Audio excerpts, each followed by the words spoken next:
जय हिंद दोस्तों, नमस्कार, नमस्ते, गुड इवनिंग। आप सभी साथियों का जीके क्लासेज में स्वागत है।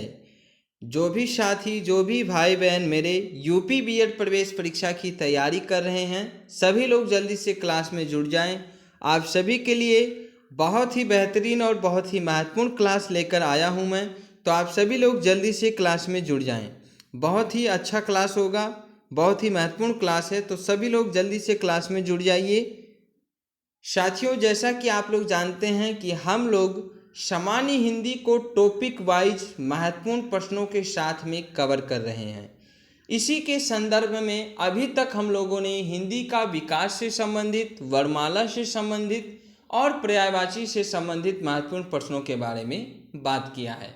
आज की इस क्लास में हम लोग वर्तनी शुद्धियाँ और अशुद्धियों से संबंधित महत्वपूर्ण प्रश्नों के बारे में बात करेंगे, जो आपके सभी प्रकार की प्रतियोगी परीक्षाओं में बार बार पूछे गए हैं। तो ये क्लास महत्वपूर्ण इसलिए है क्योंकि इस क्लास में जो भी प्रश्न मैं आपको बताऊंगा वे सभी प्रश्न सिलेक्टेड हैं और बार बार प्रतियोगी परीक्षाओं में पूछे गए हैं। तो कृपया करके आप इस क्लास को पूरा देखिएगा और सभी प्रश्नों को आप लोग याद करिएगा, ठीक है। तो चलिए क्लास की शुरुआत करते हैं। जो भी साथी चैनल पे नए आते हैं, आप लोग चैनल को सब्सक्राइब कर लीजिएगा, बेल आइकन को प्रेस कर दीजिएगा ताकि न्यू और लेटेस्ट अपडेट आपको समय के अनुसार मिलता रहे। टेलीग्राम चैनल को आप लोग ज्वाइन कर लीजिएगा, लिंक आपको वीडियो के डिस्क्रिप्शन बॉक्स में मिल जाएगा। अगर आपने इससे पहले की क्लासों को नहीं देखा है तो उसका भी लिंक आपको वीडियो के डिस्क्रिप्शन बॉक्स में मिल जाएगा।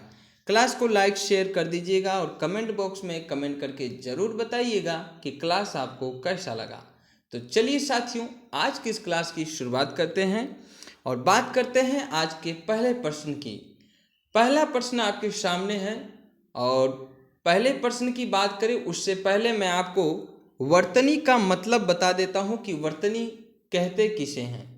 देखिए साथियों, आप लोग जानते हैं कि जिस प्रकार से अंग्रेजी भाषा में स्पेलिंग होती है, जिस प्रकार से अंग्रेजी भाषा में स्पेलिंग होती है, हम लोग किसी वर्ड को किस प्रकार से लिखते हैं उसकी एक स्पेलिंग होती है। ठीक उसी प्रकार से हिंदी में भी किसी शब्द को किस प्रकार से लिखा जाता है उसकी एक वर्तनी होती है, जिसे हम लोग वर्तनी कहते हैं। यानी वर्तनी का जो मतलब होता है वो लिखने की रीत को कहा जाता है, या अक्षरी कहते हैं इसे हम लोग, है ना। इसे हिज्जे भी कहा जाता है। और वर्तनी का जो संबंध होता है वो सीधा संबंध उच्चारण से होता है। हिंदी में जो हम बोलते हैं वही हम लिखते हैं, ठीक है। तो चलिए अब बात करते हैं पहले प्रश्न की। और पहला प्रश्न कहता है कि शुद्ध वर्तनी का चयन कीजिए। 4 ऑप्शन दिया है आपको बताना है कि इसमें से शुद्ध वर्तनी किसकी है।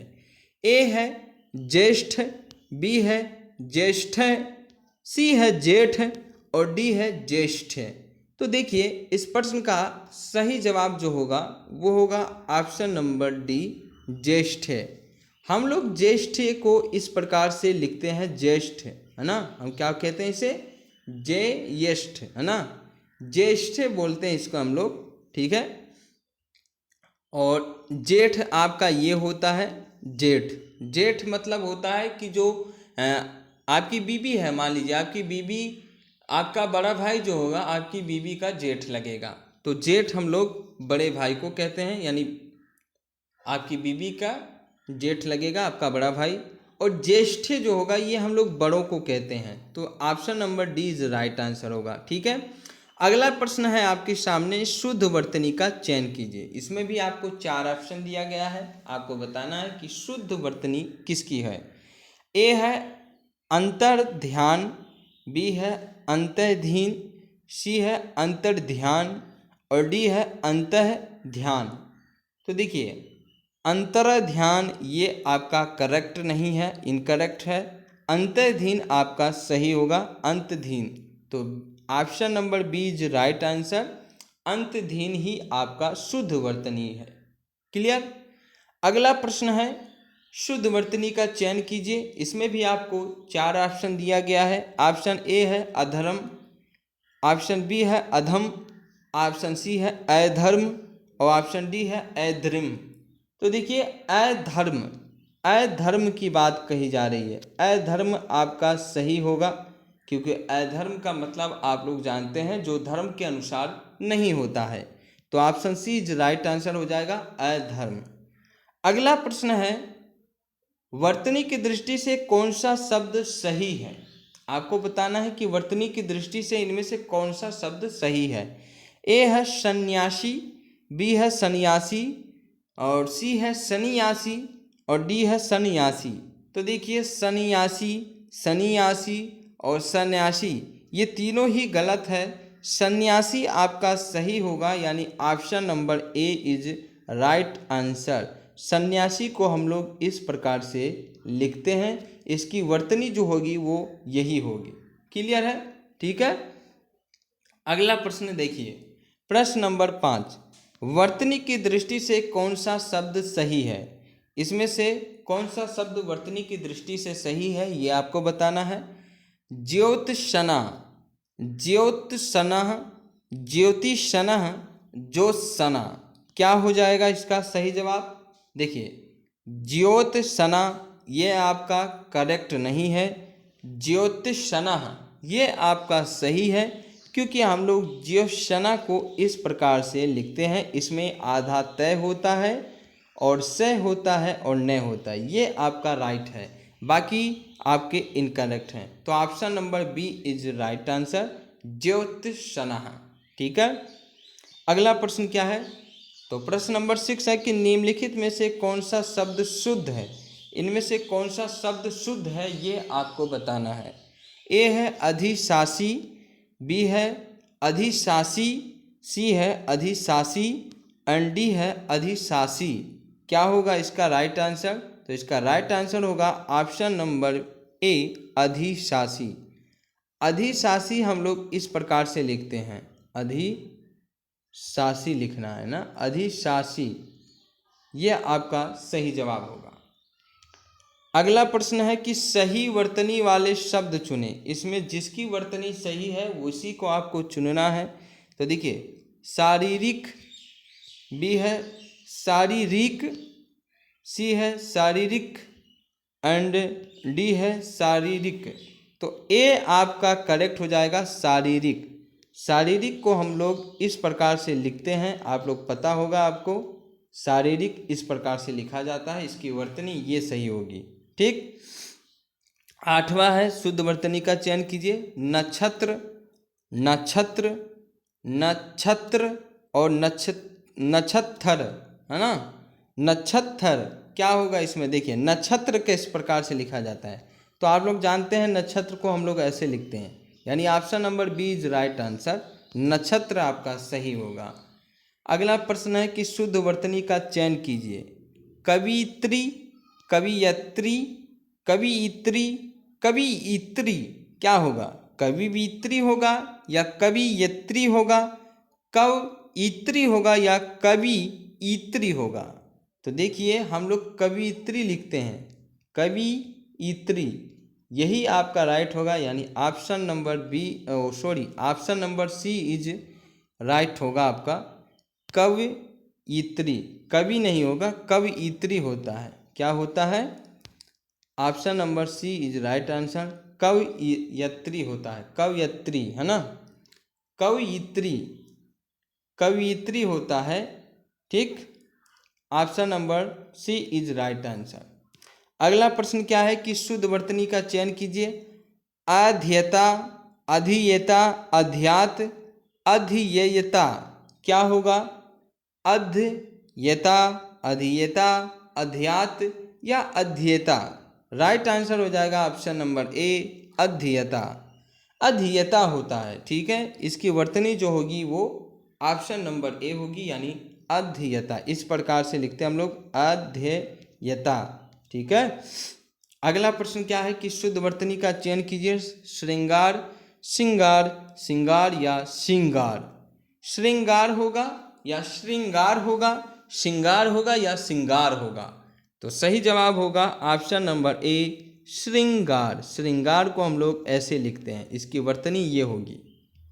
अगला प्रश्न क्या है, शुद्ध वर्तनी का चयन कीजिए।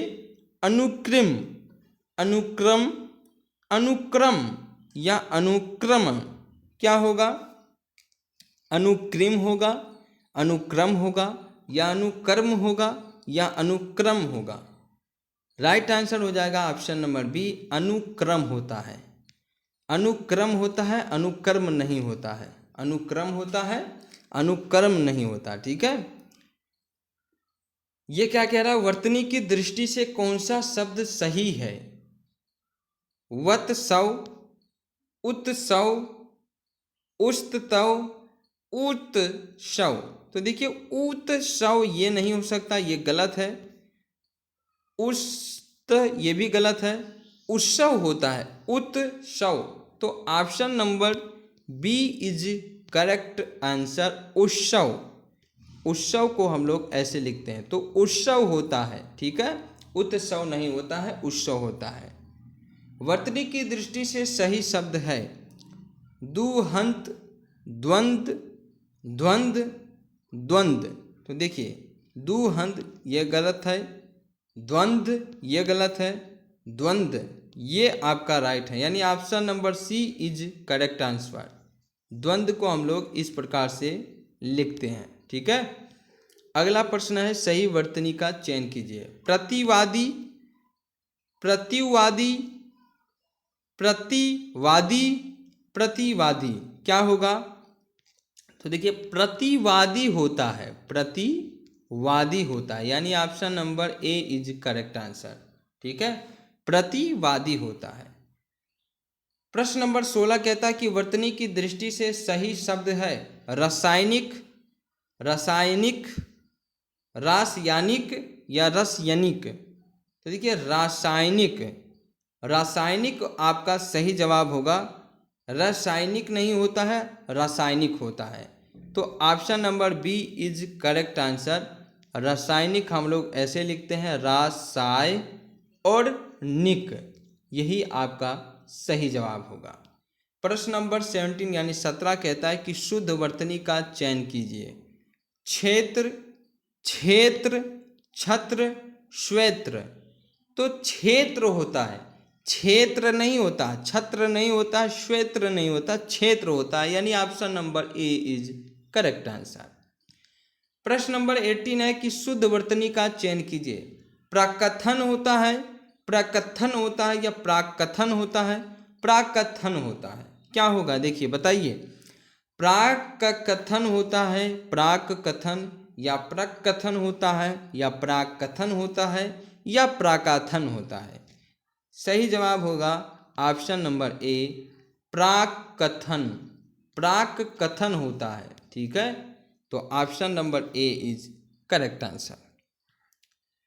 वर्तनी से संबंधित आपके एक या दो प्रश्न ही पूछे जाते हैं, ज़्यादा प्रश्न यहाँ से नहीं पूछे जाते, लेकिन एक दो प्रश्न जो पूछे जाते हैं वो बहुत ही महत्वपूर्ण प्रश्न होते हैं, सरल होते हैं, ज़्यादा कठिन नहीं पूछे जाते हैं। ठीक है, बस आपको वर्तनी का अभ्यास करना चाहिए। अगला प्रश्न है कि शुद्ध वर्तनी का चयन कीजिए। अस्थायी होगा, अस्थायी होगा, या अस्थायी होगा, या स्थायी होगा? क्या होगा? अस्थायी के बारे में आप लोग जानते हैं, अस्थायी क्या होगा इसका राइट आंसर? तो इसका right answer option number b होगा, क्योंकि अस्थायी होता है। ठीक है, अस्थायी में ई की मात्रा होती है ये के ऊपर। ठीक है, अगला प्रश्न जो है आज की इस क्लास का आखिरी प्रश्न है, और ये कह रहा है कि वर्तनी की दृष्टि से सही शब्द क्या है? आपको सही शब्द बताना है। जल्दी, जल्दी, जल्दी, जिल्द क्या होगा? जलिद क्या होगा बताइए।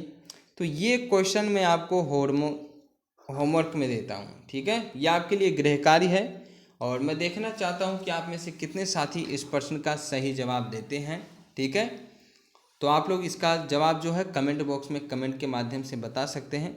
वर्तनी की दृष्टि से इनमें से सही शब्द कौन सा होगा? ठीक है, तो साथियों आज की ये क्लास बहुत महत्वपूर्ण क्लास थी। इसमें आपको वर्तनी से संबंधित प्रश्नों के बारे में पता चला होगा कि किस प्रकार के क्वेश्चन आपके एग्जाम में पूछे जाते हैं। 4 ऑप्शन दिया रहेगा आपको, और आपसे पूछा जाएगा कि इसमें से वर्तनी की दृष्टि से सही शब्द कौन सा है। अगर आपको उस शब्द का उच्चारण आता है ना, जिसे हम लोग अंग्रेजी में प्रोनाउंसिएशन बोलते हैं, ठीक है। अगर आपको अंग्रेजी में स्पेलिंग का पता लगता है कि स्पेलिंग कैसे लिखते हैं, वर्ड किस प्रकार से लिखा जाता है, ठीक वही चीज़ आपको हिंदी में करनी है कि हिंदी को जो बोला जाता है वही लिखा जाता है, ठीक है। तो आई होप आपको वर्तनी समझ में आया होगा और वर्तनी से संबंधित जितने भी प्रश्न हमने आज डिस्कस किया है ये सब आपको समझ में आया होगा। तो अगर क्लास आपको पसंद आए तो क्लास को लाइक कर दीजिए, शेयर कर दीजिए अपने सभी दोस्तों में, ताकि वो भी इस क्लास का भरपूर आनंद उठा सकें।